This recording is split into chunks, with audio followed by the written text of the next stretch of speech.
Dragon Ball Super gave you a really solid arc in the Tournament of Power. I would go as far as to say Tournament of Power is one of the 5 best story arcs in Dragon Ball. In terms of tension, in terms of the finality, the fights, the epic scenes, it got it all. It got epic transformations, it got a lousy transformation, I'm talking about the Vegeta transformation, but ultimately it was a solid arc. Better than anything that has happened between Z and Super. Like, let's be real with ourselves. This is a canon event. After finishing Z, you as a kid went up and started watching GT and you were let down. Outside of the transformations, it was all flash, no substance. A terrible story arc. I'm sorry. I'm sorry if you like GT. I hated GT. I hated everything about GT. And what I got from Super just completely made me forget about this mess. This arc is better than anything in GT. It's better than anything in GT. You can't tell me the baby arc is better than this. I'm sorry. It's pretty boring comparison. The Super 17 is awful, universally regarded as awful. And the Omega Shenron, let's not get into that. Outside of Gogeta Super Saiyan 4, it was horrible. I want to quickly touch on this because this is a gripe that a lot of Dragon Ball fans have with Super, and rightfully so. And that's Goku in Dragon Ball Super turning into a 6-year-old.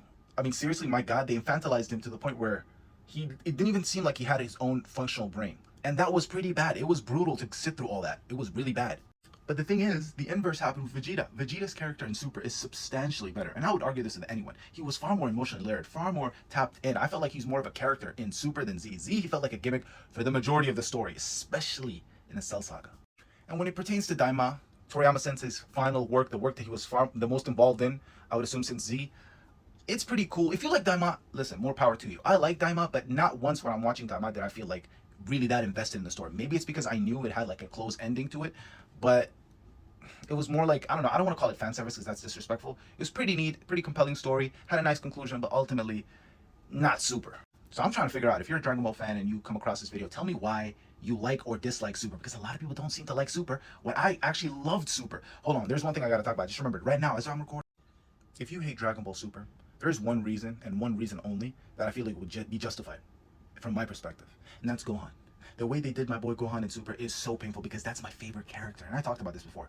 But yeah, this was an abomination. This was a disgrace all along.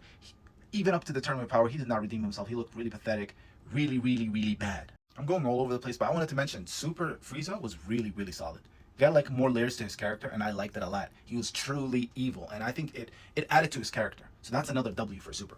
All in all, I don't have an idea. I don't have a clue. Someone can like fill me in why they managed to redo the first 2 movies in the story of Dragon Ball Super, the anime.